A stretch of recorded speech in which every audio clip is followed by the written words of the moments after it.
21শে August বাংলাদেশের ইতিহাসে একটি ভয়াল দিন, আর সেই দিনের আলোচিত গ্রেনেড হামলা মামলায় এবার নতুন মোড়।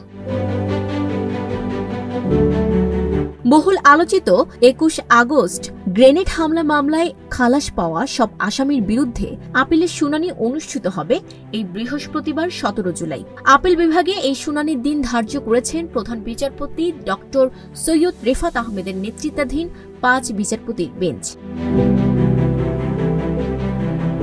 এই মামলায় মূল আসামিদের মধ্যে রয়েছেন তারেক রহমান, বিএনপির ভারপ্রাপ্ত চেয়ারম্যান যার ছিল যাবজ্জীবন সাজা, এবং লুৎফুজ্জামান বাবর, সাবেক স্বরাষ্ট্র প্রতিমন্ত্রী যার ছিল মৃত্যুদণ্ড।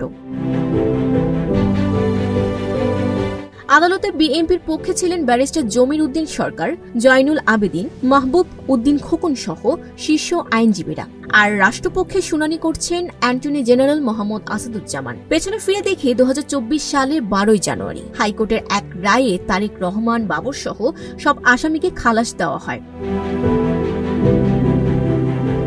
বিচারপতিরা বলেন এই মামলার বিচার প্রক্রিয়া ছিল অবৈধ, যে চার্জশিটে রায় দেওয়া হয়েছিল সেটি আইনগতভাবে গ্রহণযোগ্য নয়। তবে এই রায়ের বিরুদ্ধে আপিল করে রাষ্ট্রপক্ষ। এখন সেই আপিলের শুনানির দিন 17 জুলাই। আদালতের সিদ্ধান্ত এবার কোন দিকে যায়? আবার কি মামলাটি ফিরবে নতুন বিচারিক পর্বে, নাকি হাইকোর্টের খালাসি বহাল থাকবে?